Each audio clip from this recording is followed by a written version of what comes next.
Wow, went back against the rope. He's desperately trying to cover up.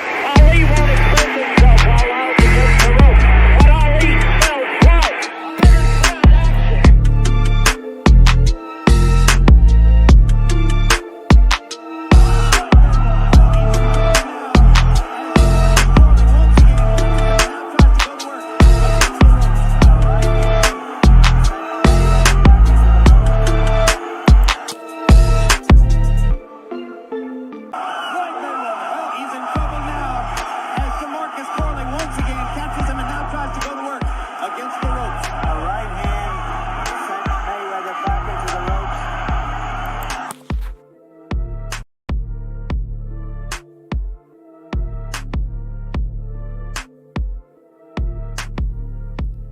Ladies and gentlemen, welcome back.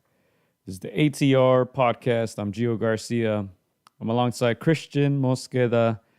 We've been gone for a couple weeks, so we got a lot of ground to cover here, Chris. A lot of good fights in the past couple weeks. Championship round, we cannot complain. Yeah, man. No, it's been a good closing to the year, man. And of course, we know there's a party going down, right down the road. But man, let's get into it, man. Let's get into the boxing world, man. I know one fight that you want to begin with, Gio, is our boy Lopez, Fernando Lopez, coming home a champion, man. Going all the way to Leeds, England. Took the belt away from Warrington. Give me your thoughts on that, Gio. What did you think? Oh, man, tremendous performance by El Venado Lopez. Obviously, you know, we're familiar with him. I've met him personally. He actually gifted me one of his team shirts. I should have wore it. I don't know why I'm not wearing it. Next week. It's kind of cold in here. So, yeah, tremendous performance over there in Leeds. Went to Warrington's home turf. We knew everything was going to be against him. You know, we never like to be blatant with our statements when it comes to corruption in the sport. But let's be honest, we knew the refs were going to be against him, the judges, the crowd. We know Josh Warrington isn't the cleanest fighter out there. Obviously, there was a lot of anger and frustration during and after the fight, obviously by Team Lopez and all the people who were supporting him. Not surprised, you know, that he suffered a cut there in the beginning of the fight. But like I said, everything was against him. He was able to overcome every obstacle in this fight. Came back home a champion, takes the belt back to Mexicali. So big congrats to him. Big congrats to our guys, Andy Aguilar and Mark. They've been working with Venado Lopez in the strength and conditioning aspect of the game. So very happy for Venado and everything that he had to overcome in this fight, man. He made it happen. It was tough there at the end. First 12-rounder for him. I think he won by a pretty good margin. Obviously, the scorecards didn't reflect that. Surprise, surprise, right? But at the end of the day, I think the right guy got his hands raised there in Leeds, England. Yeah. Obviously, we were very high on Venado. We had, obviously had like a first-person scouting report on him, and we knew, and not too many people, I guess, were too aware of this fight, but we kind of knew that Warrington had trouble with the Mexican style. He had trouble, obviously, with Lara. We kind of felt that Venado's style was going to be awkward. Did you feel like, we knew that, everything was going to go against Venado Lopez, but did you feel like he let this fight get a little bit more complicated than it should have towards the end? I think so, but look, I think that was a combination of a lot of things. He did receive a lot of rabbit punches. I think there was one that clearly affected him. I think it was round 9. That was probably the first round that I give to Warrington in the whole fight. I think up to round 9, he hadn't won any. But Warrington was able to land a big rabbit punch kind of behind the head as El Venado was turning. Of course, he wasn't going to receive any warning for that, but I think that punch, it seemed like affected Lopez. Also, the punch to the butt, that was very effective by Warrington in this fight. He constantly kept hitting in that lower back area. You saw El Venado kind of limping during the fight. The referee actually called a timeout in one of those punches, and then Venado was allowed to kind of recover a little bit, but you saw him limping at the end of the fight too. I think a lot of the stuff that Warrington was doing was effective. Can't call it legal. The headbutts, the rabbit punches, the punches to the butt for some reason. He was going with that punch this fight. I think those things affected Lopez. And obviously, like I said, for his first time going to 12 rounds, new territory for him. Warrington has a ton of experience. He knew how to get away with everything. Of course, he was in his home turf, so we kind of knew that going into the fight. I think all those things affected Lopez, but I think he was able to close out well. Warrington is not the biggest puncher, but I feel like those illegal blows were very effective. The first half of the fight, I clearly had it for Bernardo Lopez. And obviously, we know he has an awkward style. I wasn't too happy with his hands down. I feel like he got hit a little too cleanly in moments, and it could have swayed some of the judges for certain rounds. But, again, a very unorthodox style, awkward style. You tell me if this is what you were feeling, because I felt with, some of the same sentiments as other fans that it was going to be a close decision towards the end, even though many still favored Bernardo Lopez. There was that chance of a robbery. Did that cross your mind at all, Gio? Robbery, of course. Like I said, I think in the first 8 rounds, Warrington may have stole one, in my opinion, out of those 8, and then I think the 9th one was very clear. He finished off very strong. I didn't see him win more than 3-4 rounds. Obviously, the scorecards, like I said, didn't reflect that. One judge gave it a draw. 2 judges gave it 115, 113 for Lopez. But yeah, it was going to be very hard to rob Lopez because I feel like he got a big lead. And Warrington just came out strong there at the end, as Big Bro says.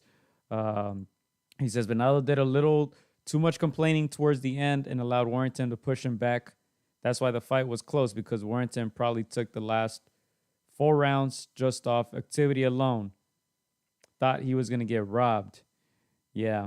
And you can see El Venado's reaction when they said the cards.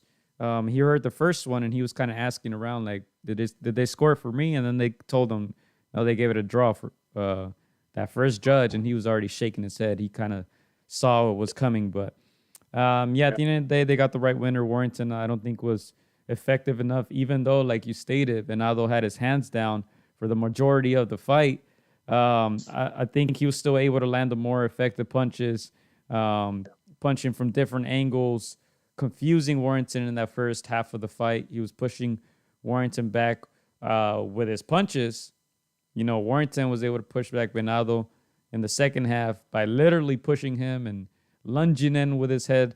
And, once he saw that blood, in the first half of the fight, obviously due to that headbutt, I think Venado, he even stated, he took him a little bit off his game plan. He was getting angry. He was getting upset. But a very interesting fight.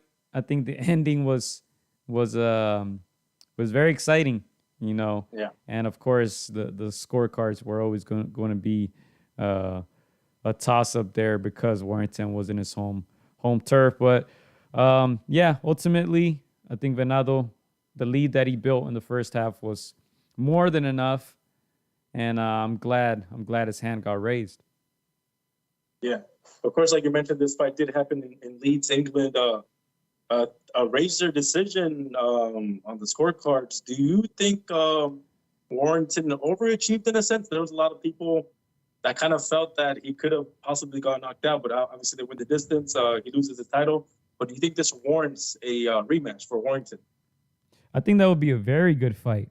I think if I'm Venado, hell no, I don't accept the rematch in England. I would accept it if it's in LA and in Vegas, even in Mexico. Not in England, man. We know what happens over there often. These guys have to go out there and get knockouts damn near to win, But, I think Warrington did a really good job in the second half of the fight. He showed a ton of heart. You got to give him props for that. He was fighting dirty. Let's just call it what it is. All these guys are not getting these magical cuts on their face for no reason, right? All the last 3 guys he faced, Kiko Martinez, Lara, suffered big gashes on their face. And of course, Venado did too. So it's no accident. It's no accident, right? He constantly lunges in with his head.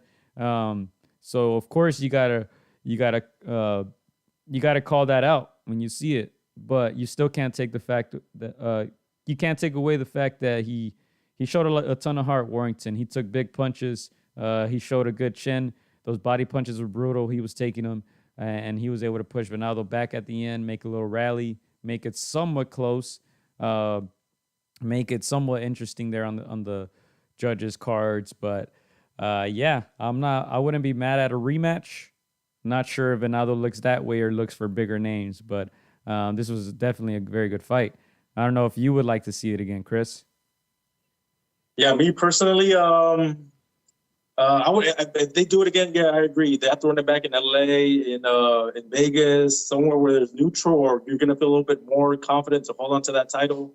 I feel like if it goes to England, hey, like I said, I didn't expect it to be this close. I was one of those people. I know it's championship level, but I was one of those that expected Lopez to get a knockout, and we saw it was, he had a tougher time. He still got the job done, but a tougher time than expected. So if they do run it back, LA, Vegas, and I think this time Lopez gets the job done much easier.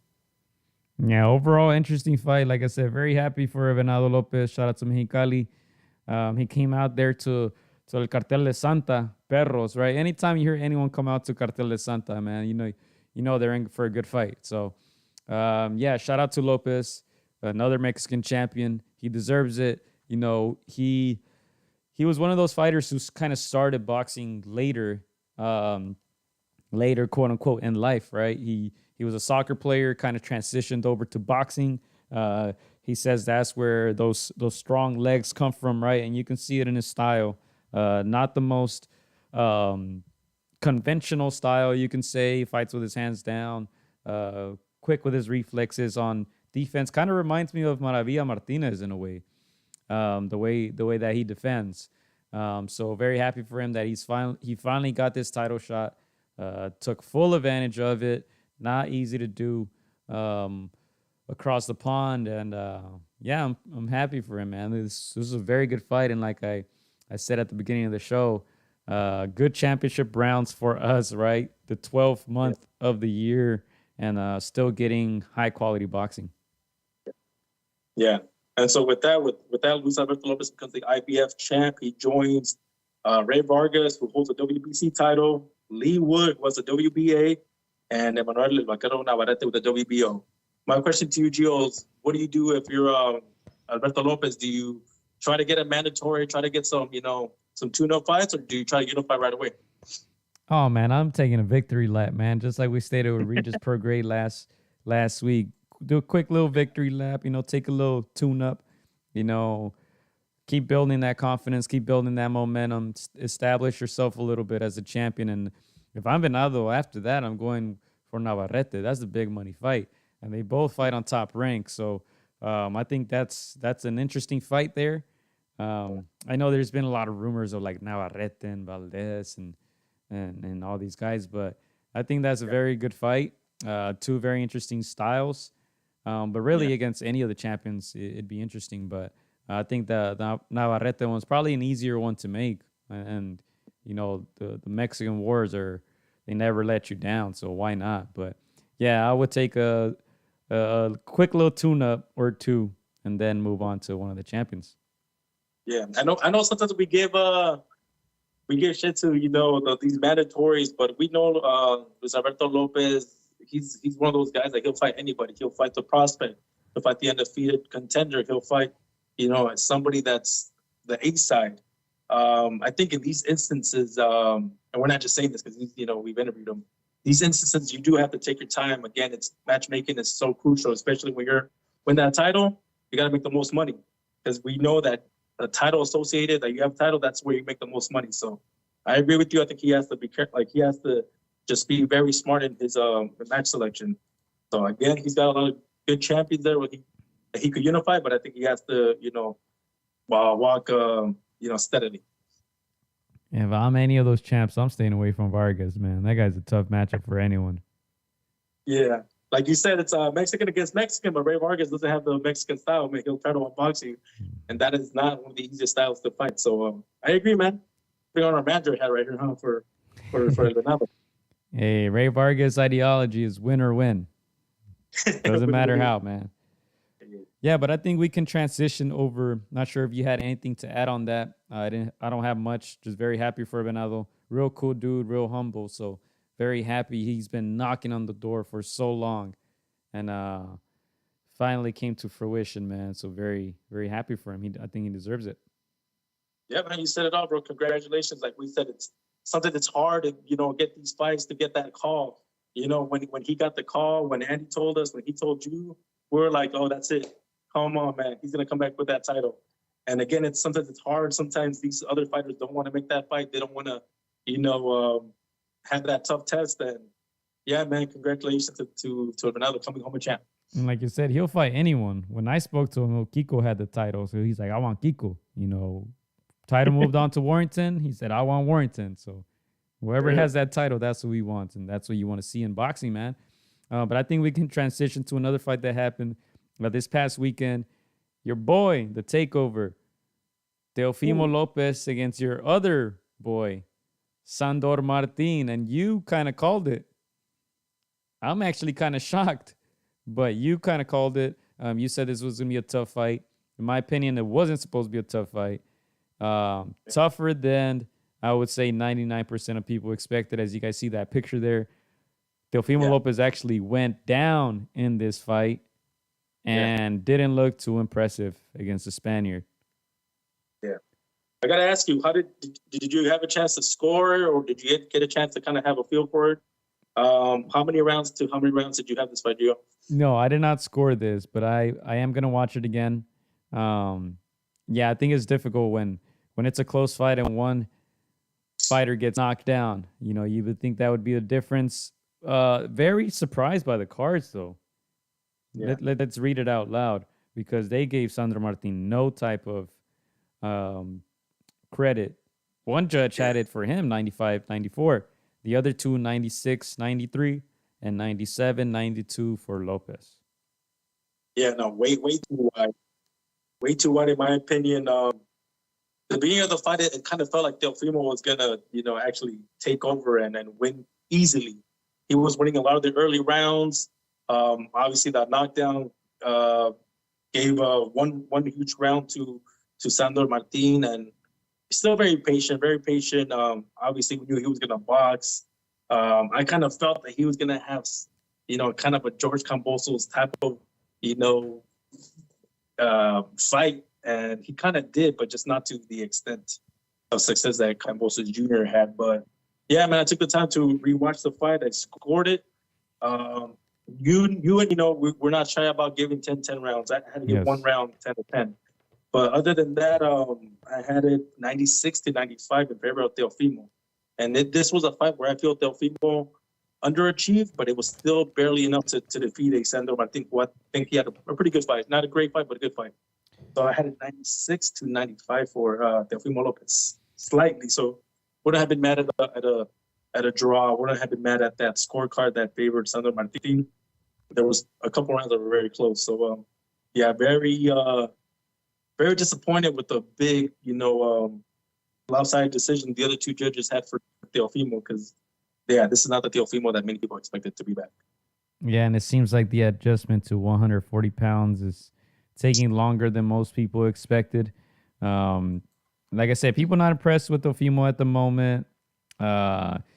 He kept getting caught by that check right hook by Sandro Martin, the one that brought him down. So, I think they have a lot of stuff to fix. A lot of people obviously are criticizing, and the first people they're going to criticize is the corner, right? What's the first thing people are going to say? He needs a new trainer. He needs new people around him, a new circle, a new group of friends or whatever. Those are the rumors, right, that he's going through a lot in his personal life. But yeah, I think especially, looking at these rankings, right, at 140 pounds, I mentioned them last week. I think it's disrespectful when they rank guys like Teofimo, who just moved up to 140, ahead of guys like Arnold Barboza Jr., ahead of other guys who have been putting in work at 140 pounds. Teofimo Lopez, couple fights at 140 and not looking impressive. Let's keep it real, and that's kind of disappointing because look, it's a big and interesting division, big names. So there's a lot of big fights to be made. And right now, I'm not sure that Teofimo is ready for it, unfortunately, because he is an exciting name in boxing. I think we need him. But at the moment, he's not looking too confident, in my opinion. Yeah. And obviously, they're going to compare him to, Regis Prograis, who had an excellent outing in his last fight against John Lopez. He's not ready for that. So, he had trouble with this southpaw. Imagine a guy like Regis with real punching power. Yeah. Of course, we knew that Teofimo wasn't going to, walk into this division and do what he did at 135. We knew his body's adjusting, but yeah, like you mentioned, the distractions, the corner. We don't know if that's the best, the best atmosphere right now for him. And I think this is a time where he's gonna have to make a decision. Very unlikely that he leaves his dad, but this is those times where, he has to make a decision, or else he's gonna get either stuck or he's gonna get clipped. Again, all those guys at 140, the names you mentioned, Regis Prograis, Arnold Barboza Jr., Ramirez, these guys, even Sandro Martin, who had a good outing here, these guys are not to be messed with. And so, Teofimo's gonna have to, look within and see what happens. I'm not sure, Gio, but did you see that clip of Teofimo towards the end? He had the USC shirt. Yes. He kind of, muttered to himself if he still had it. Were you able to see that clip? Yes. What would you take on that? He has zero confidence right now. He has zero confidence right now, and it seems like no one in his corner right now is uplifting him and giving him that confidence. So I know he came out and said, I just did that to get you guys talking, or I don't know, a bunch of nonsense. But yeah, I just don't think he has any confidence right now. I kind of feel bad for him, man. I don't know what he's going through, but I kind of feel bad. So he's going to need to turn things around, probably take another fight like Sandor Martin, and then people are going to start demanding the big fights, We know our guy Arnold Barboza has been on his ass. He made a comment there. He said he fell asleep, woke up after 10 rounds. So he wasn't impressive. He wasn't impressed, obviously. But I'm not sure that Teofimo is ready for anyone in the top 10 right now at 140 pounds. Yeah. Yeah, like you mentioned, Teofimo's good for boxing. We saw his rapid ascent. Everything was a highlight reel, from the knockouts to the spins. Everything was entertaining, and it would be a shame for distractions, outside of the ring to derail him. But again, I think he's got the talent. He can bounce back. I think it's more mental than physical than anything else. But he's good for boxing. The same way AB once upon a time was good for boxing. I think Teofimo is entertaining, and man, he just has to get it right. So yeah. God damn. I'm going, man. Big Bro says, saw someone on Twitter say Teo's the new Berlanga. Not that far off. Teo's not improving. Regis destroys still, says Big Bro. I agree with the second part of that comment, but come on. Compare him to Berlanga. Nah, tampoco. Hey, you tell me if I'm wrong. Teofimo is a weight bully at 135. Yeah, I agree. That's why, I understand, this fight with Sander, it's a bigger guy. It's not a style, convenience for him. It's a boxer. So I kind of knew it was he was gonna struggle. It was more like towards the end that he was losing all those late rounds. I felt, is it fitness? Is it mental? What's going on there? But I did like how he did react a little bit better after that first knockdown. He did win the next several rounds, so he is mentally strong. I got to see what else is next, what he can do to improve. But yeah, again, he's good for boxing, so I wouldn't like to see him get derailed like this. I know a lot of people give him credit for that Lomachenko fight, but he got bullied by a much smaller guy that whole second half of the fight, man. So let me ask you this. What do you think about the arguing after? During the post-fight interview there? Yeah, that's not a good look. Again, it just shows that there's so much more going outside. Of course, we've seen his dad's interviews. We've seen that they're very emotional, very fiery people. I think in boxing, you got to be cold. You're not supposed to be showing all these emotions. It's when you're in there, you're playing chess. You got to have a poker face, not let your emotions rise. That's where you'll get caught. So I think all those emotions, all that arguing, that's not a good look. In my opinion, he has to look for a more level-headed coach. I know it's the hardest thing to fire your father, the one that brought you up as a kid, but these are the major leagues. So I think he needs a major change in that coaching position. Yeah, for sure.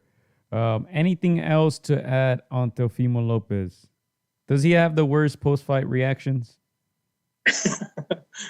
I think he does. I mean, up there with I know AJ lost that one and he went on a bad rant, but he's up there.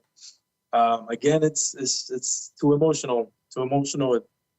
You're a professional. You should. I know the adrenaline is going, but you should know how to carry yourself. And yeah, somebody like Xander is a great example of how to carry yourself. And he's so young. So yeah, I think it's a bad look for Teofimo. Yeah, and that's all I got on the fight. Not impressed about Teofimo Lopez, but I do want to mention the undercard, the young guys who obtained W's. You named Sanders Zayas, got another W, Jared Anderson, and Keyshawn Davis. So I'm enjoying these undercards by Top Rank. Yeah, of all those guys, I'm most excited with Sanders Zayas. Just the kid with the total package. I've always said, who would you want to surround your company around? Is Sanders Zayas is that guy. He's a disciplined team player. Good kid. I don't see any distractions in or around him. He's just a kid that's on a mission and has a great head on his shoulders. So yeah, man, shout out to those guys for getting that win, and to Xander for fighting a pretty good opponent and doing what he does best, like W's. 100%. I think there's a good time to move on. We have a lot to cover. Time to move on. Before we move on, we're talking about Top Rank, right? Clyde does not agree with Timothy Bradley making the Hall of Fame. What do you say to that? Let's see, Tim Bradley making the Hall of Fame. I think is this just based on his boxing? Because I think that they're taking into account his commentating, his broadcasting. Oh, they have to, because look, can I just read his resume real quick? Over 33 wins, 2 losses, 13 wins by knockout out of 33. Not very impressive, right? His last, let me just name from recent to older fights, right? He lost a unanimous to Manny Pacquiao in 2016. That was his last fight. Yeah. He beat Brandon Rios in 2015. He beat Jesse Vargas in the same year. He had a draw against Diego Chavez 2014. He lost to Manny Pacquiao again in 2014. Beat Juan Manuel Marquez, beat Ruslan Provonikos, allegedly beat Manny Pacquiao, right? One of the biggest robberies in the history of the sport. He defeated Joel Casamayor, who was older, defeated Devin Alexander, who was older. He defeated Luis Abregu. He defeated Lamont Peterson, Kendall Holt, and that's essentially it. If you go down on the other names, those guys don't even have a Wikipedia page. So, yeah, his biggest wins, obviously, the Ruslan Provodnikov one, I would say. Juan Manuel Marquez, even though Marquez was older. The Pacquiao fight on paper, we all know he lost, but he got the nod there. And I think that's it. That's it. He's got a big win. He's got a big win over your boy Jesse Vargas. He's got a huge win over your boy Brandon Rios. Come on, there man. you go. He only lost to Pacquiao on paper. Pretty much. I'm not mad at it. Some other guys have done a little bit less than they've gone in. I think just that Provodnikov fight alone, like that one was like, damn. That one was classic. That one took a lot of heart. And that one was like him exercising the ghost from obviously the Manny Pacquiao, people telling him that he didn't win that fight. Yeah, I don't know. My problem with Bradley is as long as he stops going, woo, like after every single, interaction, and I'm good, bro. You're in the Hall of Fame. But yeah, not too mad at it. The only problem I have with that is these guys are getting inducted into the Hall of Fame a little bit too early. Like they retire and 3 years later, then like wait 7 years, 8 years, let that marinate. But I'm not too mad at it. Yeah, we got some mixed reactions here in the comment section. Clyde says Bradley made the Hall of Fame based on Pacquiao getting robbed and not dying after the Provodnikov fight. Gene says Tim is excellent. Check out his fights. Big Bro says Timmy a legend, and then you guys can read the rest of that. Throwing some shade at some boxers. Clyde says boxing Hall of Fame is like the NFL. They just let anyone in. They got to treat it like MLB Hall of Fame when it's extremely hard. Yeah, I feel like the NBA too. It's easy, easy-ish to get in. Of course, you got to give these guys credit, but I would like for the criteria to be a little more difficult. Big Bro says 2-division champ with a resume better than some in the Hall of Fame. It's true. Like you said, some have gone in with less. So, I mean, if we stop doing the podcast today, we get into the Hall of Fame next week, Gio. Based off this show right here. Oh man, but I mean, yeah, like I said, I'm not mad at it. I think it's not just it's not just his boxing. I think it's his commentating. I enjoy his commentary. I enjoy it. Yeah, I mean, it's a hit and miss with me. Sometimes I like his commentary and that's on point, and sometimes I'm like, I can't with you on this one, Timmy. But I mean, is what it is. Hey, I take Timmy over Andre Ward any day. For sure. Commentating, fighting, I'd rather watch Timmy, man. Andre Ward's biggest accomplishment was getting up against Kovalev and somehow, quote unquote, winning. Yeah, I don't know. They got to bring back. Well, obviously, the other pillow hands, Paulie. I like him as a commentator. He just likes to get into trouble outside of that. Paulie, I think he commentated for the BOK Prime show. Okay. I heard his voice there. He was giving our boy Alan Garcia some props. So, yeah, that was definitely Paulie's voice.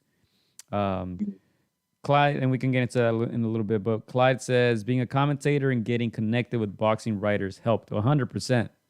Most of those guys are his friends, I'm sure. So, it'll be messed up to leave him out.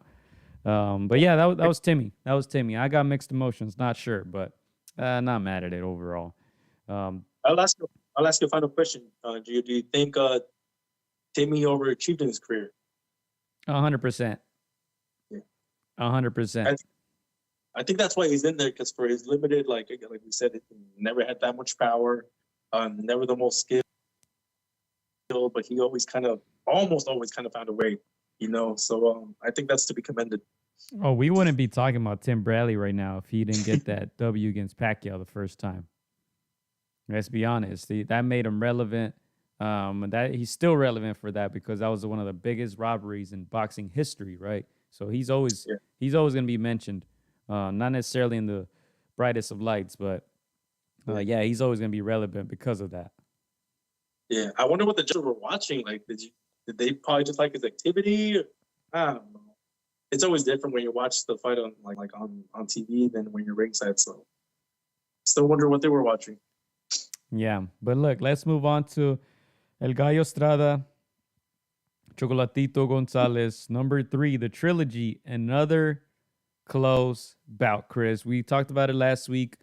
Is this the end of that trilogy, of that rivalry, you can say, between Estrada and Gonzalez? Another close fight, another majority decision. One judge had it a draw, 114-114. One judge had it 116-112, and another one had it 115-113 for Estrada. Yeah. No, this was a great fight. We don't always get, trilogies in boxing, but when we do, I mean, there's something brewing. I've always almost favored Chocolatito. I felt like he won. Obviously, he won clearly the first fight. I felt that he won the second fight, even though the decision didn't go his way. This one, I must admit, I gotta be honest. I think Gallo took it, and I gave it to him 116, 112. I think it was obviously it was close, but it was very clear that Estrada, you know, came. He wanted it more. He was just cleaner at his punches. He took a step back. He was using his reach. We saw his youth on display. Man, it was a great match, and it was, to me, it was a Gallo. Gallo clearly, in my opinion, won this fight. Yeah, and man, it's crazy how so many years after these guys are still relevant. The trilogy, the fights between the two are still relevant. The first time they fought was 10 years ago in 2012. That was a unanimous decision for Chocolatito. The second one was actually last year, 2021. That was a split decision for Gallo. And then he gets another close one for Gonzalez. Now after the fact, because we spoke about it before the fight happened. Yeah. Does this elevate Estrada's legacy over Chocolatito's? Was this enough? I wouldn't say it elevates them over him, but it in my opinion, it cements him like, okay, he's gonna go down as one of Mexico's, in my opinion, maybe top 20. Like it puts him up there. Only top 20. That's it. Oh my, disrespectful, man. Come on, you gotta be kidding me. You cannot name 20 guys better than El Gallo right now. He's still got a couple years to go. He can retire today. I guarantee you can't name 20 guys better than him. If he retires today, 20. Yeah. 20. Okay, top 20. Top 10. Oh man. Top 10. Oh, that's a big jump now. Let's relax. That's a big jump. I'll give you 15. Right now, yeah, top 15. Towards the end of the career, we'll see where he stands. But with this one, at least, we talked about it previously. Who needs this win more? And I think, and of course, we said we both agree that it was a Gallo. Obviously, we know Chocolatito's been in the pound-for-pound rankings. He's had the number one spot when he was in his prime. Many people believe he won the second fight, so a lot of people hadn't given Gallo his credit. I think with this one, and we see we see a Chocolatito, a 35-year-old, but he still showed that he still had it. Not the Chocolatito prime, but still a pretty good Chocolatito. And Estrada, who in my opinion is less skilled, was able to will him out hit him, just more exceptional in his punching this time around. And I think that he shows that, you know what, I came up short the first time. A lot of people didn't think I won the second time, but you know, I'm here, and I think he made a case to be considered. I know you have him, I think, in your top 10. And he makes a case for that top 10 pound for pound now. El Gallo? Yeah. Yeah, for sure. I mean, when you're fighting high level opponents, I think you gotta reward that. You know, I just feel like he had a little bit more in the tank than Chocolatito. If Chocolatito was, I think, 3-4 years younger, I think he wins. You know, but I think Estrada's youth, like a lot of us thought, was going to prevail and give him the edge. And yeah, I think he was able to avoid a lot of punches by Gonzalez, who's normally a very efficient and effective puncher. But yeah, like I said, I think Estrada had a little bit more in the tank, and not shocked by the result. I'm surprised it was this close, honestly. But Chocolatito still fighting at a high level. You got to commend him for that. He's a legend. I think his legacy, regardless of these two last fights against Gallo, I think his legacy will be greater than Gallo's. And because you mentioned at his height, you know, he was regarded as the top pound for pound fighter in the world, right? Number 1, number 2, number 3, wherever you want to put him, he was up there, you know. And I'm not sure that Gallo can reach those heights. I'm not sure if he has enough time to do so, but I think right now he's one of the top 10 best fighters in the world. Now, if we talk about Mexico history, you know, I think top 15 maybe. I think you got to consider his name. You got to consider his name. I think there's a very good era. He's a standout name, and it was the era of the four kings, man. You guys got to put some respect on their name. Cesar Soren Visa, Roman Chocolatito Gonzalez, Carlos Cuadras, and of course Juan Francisco El Gallo Estrada. So great era, great generation, and I think hands down, this is the best trilogy um, of this generation, right? And I say this generation, kind of separating it from the Barrera Morales, the Morales Mhm. Pacquiao trilogies. Yeah. If we talk about the last 10 years or so, I think this is the best trilogy. I would put it even ahead of Canelo and Triple G. Yeah. As far as the high level boxing in each fight, I think a lot of people were disappointed by the third fight of Canelo and Triple G. Obviously, those guys are bigger names, but if you want to look at high level boxing, it doesn't get better than this, in my opinion. Even better than Fury Chisora, man. Believe it or not, that trilogy was great, Yeah. but this one was exceptional. Yeah. I think when we go based on comparing, such trilogies, we don't just say like how competitive were they, how many fights did they split, but also like what did they do for their division. I think nobody has done more for the super flyweight in the flyweight division than Juan Francisco Estrada and Chocolatito Roman Gonzalez. Like before, people wouldn't really care about those super small guys. People did care about the super bantamweights and featherweights and that, but never really the flyweights. And these guys are opening doors, and they're showing that we could put on main events, and we're skilled, and we're gonna put it on the line, and it's worth watching. And I think they've done so much for their division, and many other fighters after them are gonna benefit. And obviously, we know such guys like El Rey and Joshua Franco and other guys, and that come to the rings and are already title holders, and they just they will reap the benefits of these two guys putting them on that. And it's very rare that you get this two top pound for pound fighters in the world to face each other three times. That's what was so great in my opinion. Canelo Triple G, they did it three times. These guys did it three times. In an era where some guys refuse to fight anyone in the top 10 of their division, these guys are fighting top 10 in the world, right? Regardless of weight classes. So you got to commend them for that. These guys are rare breeds, last of a dying breed. And of course, not sure where Chocolatito goes from here. You would think that, he's got maybe 2 years, maybe 3 years left. Not sure that he'll be fighting at the highest of levels. You never know. He might get a fourth fight, Yeah. But yeah, I think he did what he did. He's a legend, and he owes us nothing. If he were to retire, we would all be happy for him and happy that we witnessed his legacy. And as far as Juan Francisco Estrada, I feel like he has 3-4 years maybe at the highest of levels. I mean, there's still some guys in that division. Joshua Franco is fighting, I believe, on New Year's Eve. He's fighting in Tokyo, and we'll mention that in a little bit. It seems like Bam is moving back down, so there's still some names there. And I think right now Gallo's number one, so a lot of guys are going to be gunning for him. Yeah. With that, Joshua Franco holds a WBA super flyweight title. As we know, Juan Francisco Estrada has a WBC. Fernando Martinez has the IBF. Kazuto Ioka has the WBO. And with this win, Juan Francisco Estrada holds onto that ring, which is like the most recognized, prestigious. Title.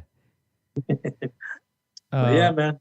Kazuto Ioka versus Joshua Franco. Now they mentioned it. Unification bout. That's going down Tokyo, Japan, December 31st. That's what's scheduled on ESPN. So, that's another interesting fight. And then things are going to start to shape up. And I'd like to see all those guys get in there, right? Because, like I said, Gallo's probably number one. Well, for sure he's number one right now in that division.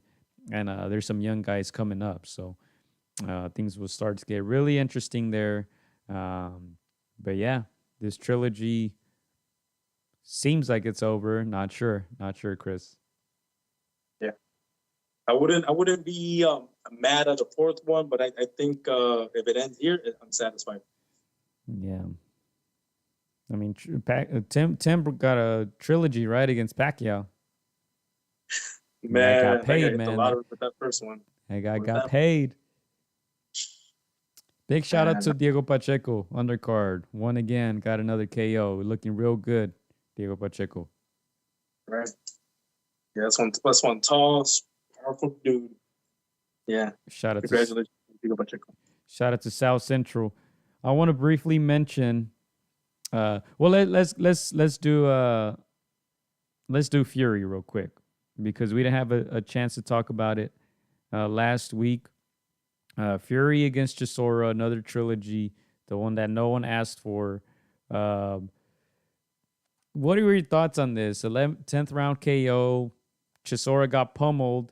Cold night out there at the Tottenham Hotspur Stadium, 60,000 people, but it was about 30 degrees. Outdoor venue. Chisora went 10 rounds, got punished. In my opinion, they should have stopped it a lot earlier. But, decent heavyweight action, I would say. I mean, it was more. I don't know how to feel about this one. Again, it was a fight that nobody wanted. Like I mentioned before, I would have been fine if Fury had just taken this whole month off and relaxed and came back next year. Like you said, it was a trilogy. They didn't promote it as such. I didn't even know I thought it was like the second fight. So I don't know. Again, I know it's a Fury's entertainment. He's good for boxing whenever he's in front of a screen, but yeah, I think it was just more of a him helping a former fighter of his. Obviously, they're both British. Get a payday. You never know. You never know how what's going on in their lives. But to me, it was just a payday, in my opinion. It's just a stay busy fight for Tyson Fury. He still looked good. He still looked good. Still look good. To me, the best thing that came out of this fight is that we saw Usyk, in that ring with him at the end. That to me was the biggest takeaway. Even our boy, who was the other gentleman who joined them? Oh man, how did I forget his name? Other heavyweight British. He's about 6'7". Is it Joe Joyce? Joe Joyce hopped in there as well. Man, just get that triple threat match. Yeah, Tyson Fury said they're gonna have a Royal Rumble, but yeah, I think they let Chisora continue longer than he had to. It was cool to see them. They kind of shared a burger there at the end, backstage. They both had a burger together and stuff after the fight. But yeah, I mean, payday, right? I'm not sure we can draw up too many conclusions. But yeah, as you stated, Usyk was there, didn't say much. Fury had a lot of words to say to him. Usyk just stared at him dead in the eyes, and then Joe Joyce came in as well and said, hey, if you guys don't want it, I'm here. I'm willing to take the fight. But yeah, not much to this, man. Tyson Fury, another victory.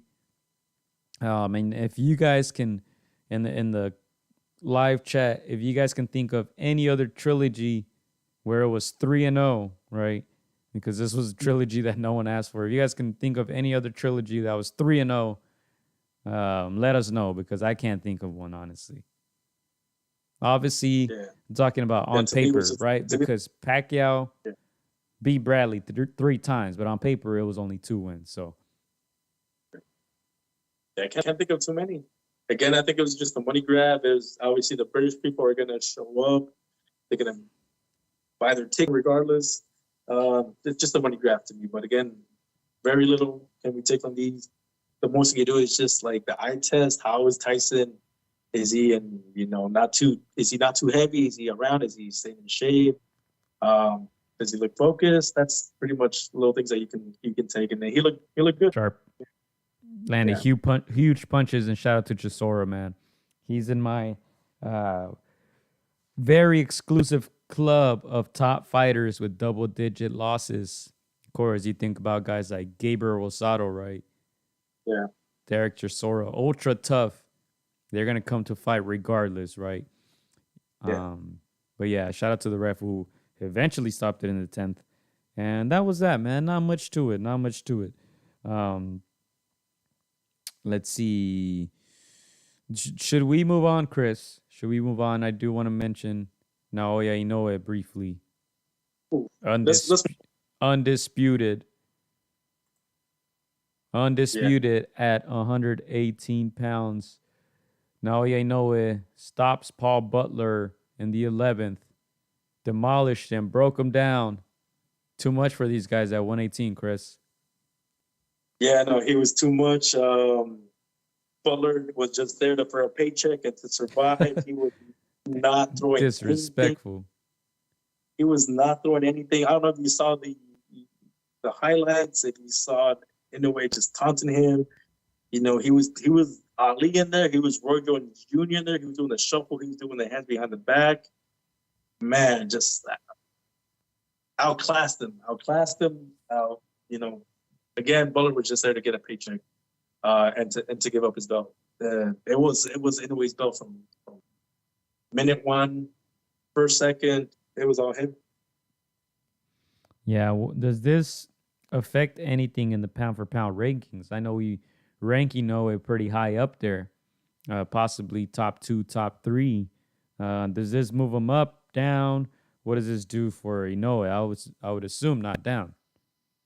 Obviously not down. You got to give him credit. Undisputed is undisputed. He has all 4 belts. This only just solidifies that he's in. I'm not mad if you have him at number 1. I personally have him at number 2, but I wouldn't be mad at that 1-2. Him alongside Usyk, in my opinion, these are the 2 best fighters in the world.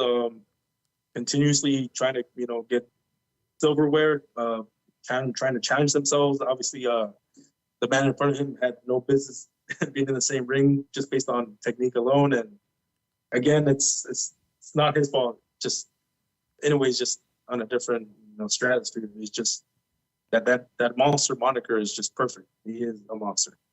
Yeah, and he's got to be part Mexican, man. The way that he throws those body shots, that's crazy. The way I'll give Butler props because all those body shots, I would have thought he would have taken a knee or just folded and just called it a day. He lasted, so I'll give him props for lasting that long. Yeah, it's a thing of beauty the way he finishes, his combinations with that left hook to the body. He's got to be at least 10% Mexican or something. The way he throws that body shot. But yeah, I think he's up there in my opinion with Canelo. Not sure I can rank him higher than Canelo because Canelo's undisputed and faced better opposition. I think that's the one critique that people have of Naoya Inoue, that he hasn't faced the top or the big names or whatnot. But look, he just won the belts. He's knocking everyone out. I'm sure he'll move up eventually and start fighting the quote unquote bigger names, right? Obviously bigger opponents physically as well. A lot of people still don't want to give him credit, but he's a tremendous boxer, man. He doesn't have too many flaws. He takes one little step back and he's out of reach. He's tough to hit. And obviously when he comes forward, he punches hard, he punches fast. It's really entertaining watching him fight. Yeah, no, to me, he's a bona fide superstar. It's just a style, friendly style, explosive, technical, charismatic. He's a superstar in the making. I know early on I compared him to another guy. You were like, too soon, but hey, it's coming. But yeah, in a way, it's just, again, we see him collecting all the belts undisputed at bantamweight. Like he said, he's probably going to move up to 122. He's going to, want to challenge himself. All the greats do it. I think he's going to go down as one of the greats, in my opinion. But yeah, man, he's the one to watch. If there's any casual fans out there that want to get into the sport, and if we had to show somebody, it's this guy. So yeah, man, I can't wait to see what 2023 has in store because I know he's gonna want to come for at least a belt at 122. He punches with bad intentions, let me tell you. Yeah, they hurt me. Like those punches were hurting me. So I wasn't out. I mean, that Butler fight reminded me of Pacquiao Clottey, where Claudio just had his hands up the entire fight. And man, it's just You got them again, earmuffs. man. We're not at the receiving end. There's a reason why they don't want to throw. They want to open up. But yeah, it's anyway, man. The monster Naoya Inoue, and that I think that kind of concludes our topics. I did want to shout out our guy Kid Kansas. Alan Garcia obtains another victory, third round stoppage. Let me see. He's 8-0 now, 7 KOs, third round stoppage over veteran Eduardo Pereira dos Reis, Brazilian. Yeah, very good finish. Kid Kansas looking good, man. Yeah, that's the thing, man, that, you know, people are starting to take notice and that they're seeing what we've been seeing. And of course, these are the growing grounds. But man, it's nice seeing, you know, our boys picking up another W as they ascend in the ranks, man. So congrats to Kid Kansas. Yeah, for sure. And it's great, like you said, like we've been following these guys for a while, guys like Venado Lopez. We've been talking about Venado Lopez for a while now. And I feel like a lot of guys maybe don't take notes. I see a lot of guys here. I see some guys who would, some guys that we don't normally see in the chat, right? They'll drop names, and sometimes we don't even hear about those names anymore in 6 months to a year, right? So it's great to see that the guys that we're backing, you know, are out there getting important wins, making some noise, winning titles. So it's great to see, man. It's great to see. Hey, and it, you know, I'll give us a little bit of credit. You know, we're not too far off with our predictions, right? We obviously see something, so we're trying to hype them up as well, and they're doing great. So our takes aren't always terrible. Yeah, and we'll keep it legit, man. Like I've said, some of the guys, like when they're gonna come across some formidable opponents, I tell them like, hey, this is a tough fight, but I think you can do it. Or I'll tell them like, hey, prove, like, I hope I'm wrong. Prove me wrong. Like, but this is a sport we love. It's nice seeing these guys chase after the dreams, get W after W. And yeah, man, it's cool. It's cool just being part of the journey. 100%. Is Clyde still around? I think you checked out. Hey, Clyde, man, bedtime. I know you saw your favorite fighter fight. I didn't even know he was fighting this past weekend. That's right, Clyde. This guy was out here poking guys in the eyes out of his glove, I heard. And just letting the thumbs hang out. Yeah, that wasn't a good look, man. I know people were talking that smack on those everlasting gloves, but yeah, just like Tyson Fury, I mean, he seemed a little bit more formidable opponent than, you know, he would say Chisora for, you know.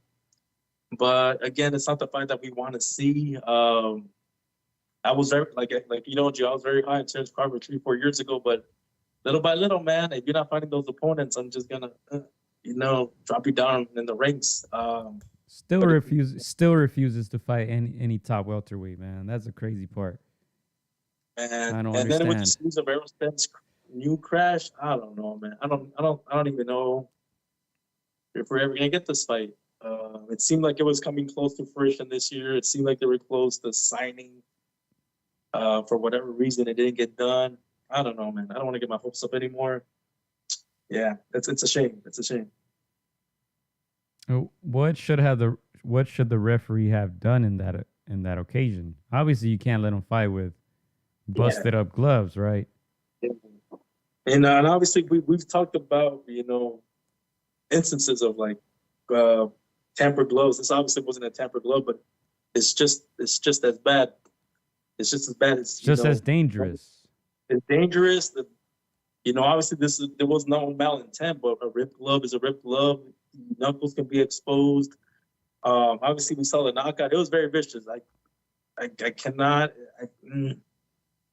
I don't want to say again that there was foul play, but once you have ripped gloves, you got to take them off. You got to take a pause. You got to call a timeout, pause the fight, go get these gloves replaced. We've seen it before they sign up for gloves. They got like 20 gloves, 30 gloves out on those tables. You know, there's got to be some backup gloves. But yeah, it's the commission's job to to ensure the safety of these fighters. And yeah, I think they dropped the ball on this one, Joe. Yeah, 100%. And that was a talking point of this fight, right? I don't think anyone was excited to watch Crawford against another Eastern European. I'm done talking about Crawford until he fights anyone, honestly. Yeah, like I said with the Tyson Fury fight, these fights just pretty much kind of shows like, oh, let's see where you're at. Are you close? Are you in shape? He's been trying to see where he's at for the past 5 years, Chris. I think we know where he's at. It's time. It's time. And look, the more that you people support this, the more that you people talk about it, the more that you guys post about this, the more they're going to keep doing it. So boxing fans, just like Pacquiao of Mayweather, when that fight wouldn't happen, we were done with it. We're done talking about these guys until they fight each other, right? I think that's what you got to do. Unless we see Crawford fight any of the top welterweights, you got to stop talking about him. Stop giving him attention. Stop putting him on these lists because he clearly is not, right? He refuses to fight anyone. So I think I'm done talking about Terrence Crawford. 2023, I am not mentioning his name. Yeah, every time you do, you're going to have to take a shot or something. Yeah. I'm down to do that because it's crazy at this point. He's fighting a guy with 3 losses. Why? Why do we need to see that? Yeah. Yeah. Makes and he was getting tagged a lot too, so that's not a good look either. But oh man. Yeah. I think that's it, Gio, unless you have something else to add. I think that's it, man. I think that's it. I think the year is concluding. We got to come up with our picks for the best of the year, best of 2022. I'm going to be honest. I haven't gave it much thought, but in the next week or so, we're going to have to come up with some good lists, fighter of the year, trainer of the year, prospect of the year, and all this stuff. We'll come up with the categories. We'll go back and do our homework on what transpired this 2022. It seems like a lot happened this year. It seems like a lot. We got Canelo losing, then we got the Canelo trilogy. We got the Usyk Joshua. We got Tyson Fury retiring, coming back. We got big fights. Of course, this trilogy, Chocolatito, Gallo. We saw a lot of up-and-comers become prospects, become contenders. So it's going to be interesting. Well, I'm definitely going to have to go back and look at the top moments of 2022. And then we'll compile a list and do a show specifically on the best of the year. Yeah. No, with me, like I know sometimes we're extra critical. We look at the glass half empty. Oh, this fight didn't get made. This didn't get done. But you know what? I try to focus on the good, like you mentioned. You mentioned a bunch of great moments, the trilogies, the upsets, the guys that actually do want to fight each other. So there's a lot to digest, and like you said, we'll go back and we'll make our picks. I'm sure you'll put it in the community tab. You'll put some of the polls up, and man, we'll get it going. We'll do our awards for the best of 2022, man. Yeah, for sure, and we'll let you guys vote as well. We'll give our vote, and then we'll give the fan vote, right? What you guys perceived as the best of this year. So be on the lookout for the community tab. I'm trying to look at some lists of best fights of 2022, just to kind of give you guys an idea and kind of give you guys a reminder of some of the fights that we saw this year. Some of the names here on the list: Arthur Beterbiev against Joe Smith Jr. Definitely remember that. Errol Spence Jr. against Yordenis Ugas. Let's see. Devin Haney against George Kambosos. I think that was number 1. Fundora against Sebastian Fundora against Erickson Lubin. Exciting fight. Shakur Stevenson against Oscar Valdez. Jesse Rodriguez against Sir Circuit Sorum Visai. Naoya Inoue versus Nonito Donaire 2. Jermel Charlo versus Brian Castaño 2. And Dimitri Bivol against Canelo Alvarez. So very good fights, as you guys see. We'll definitely have to go back to our homework and give it some thought here, because I think overall very good year, and we're gonna rate 2022 as well. Yeah, some pretty good fights, man. Hey, and I might just throw one of the women's fight for fight of the year. But yeah, man. Well, again, it was a good year, and they didn't even name Usyk Joshua. Usyk, really? That's strange. I'm not sure when this list was made, but look, Tyson Fury, I remember, fought Dillian White as well. We got a lot of good action, man. Yeah. Hey, Charlo Castaño too was pretty good too, in my opinion. Up until the knockout, I thought it was very competitive. Fulton against Figueroa, I believe that was this year. Yeah. All right. It's a wrap, Chris. It's a wrap, man. It's a wrap. It's the penultimate podcast. Yeah, man. Podcast of 2022, man. It's been a great year, and man, I just want to say thank you for everybody that's been tuning in throughout the year, supporting us, and we appreciate you guys. Yeah, I think this is technically our third year, I'd say, with the podcast. Third year, fourth, 3 or 4, man. I'm losing track. Man, pandemic year is a throwaway. I don't know. That's like the third or fourth year. I've been taking too many punches. I've been taking too much punishment, but yeah, like we stated, make sure to vote community tab for the next week or so. I'll be posting the votes: best fighter of the year, trainer, prospect, best fight, best KO. All right, can't forget that. So we hope you guys can join us. We probably do it again. What, Wednesday, Thursday, Chris? One of those two, huh? Yeah, one of those 2 days. One of those we'll 2 throw days. some fun ones in there. We can do like disappointment of 2022. We can do let down fight of the year. Hey, we'll make it fun. Oh yeah, for sure. All right, ladies and gentlemen, thank you guys for joining us once again. If you're new to the channel, make sure you subscribe, hit that bell so you guys are notified when we go live. Thank you guys here for keeping the chat lit. I think our boy Clyde fell asleep, man. Wake up, Clyde. He missed that convo with Crawford, but yeah, make sure to follow us as well. Just to conclude here, make sure to follow us against DAropes, against the ropes, Facebook, Twitter, Instagram. Subscribe, hit that bell. We'll be back soon. Thank you guys so much for joining us. Hope you enjoyed it. Let's go, Mike. Gonna insert a little football in the jail. Who's taking it?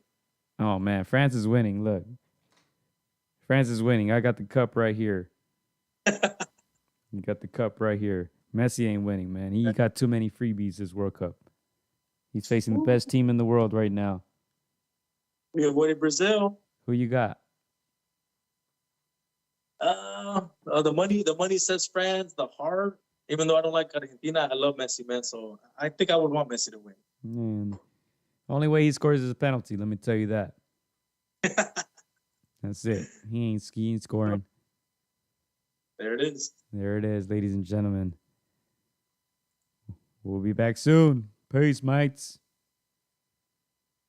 Shout out to France and Mbappe. Let's get it. Shout out to Olivier Giroud. Back from the dead. Let's go, Mike. Michael, you already know I'm a fun guy. Hola amigos, soy Gallo Estrada. Quiero mandar un saludo para mis amigos de Contra las Cuerdas. Échenle muchas ganas. Un abrazo, muchas bendiciones. Shout out to Against the Ropes. You know what mine is? Let's box, bitches. It's almost fight night. Shout out to Against the Ropes. Thank you for the support. Keep doing your thing. You're doing a great job. So thank you and best wishes. Huge shout out to Against the Ropes. Shout out to Against the Ropes. Thank you guys for the interview, and hope to see you very soon. Against the Ropes, always doing the right thing. Shout out to Against the Ropes, man. I appreciate you guys for having me, taking the time on y'all day. Against the Ropes, #1. Freddie Roach. Thank you very much.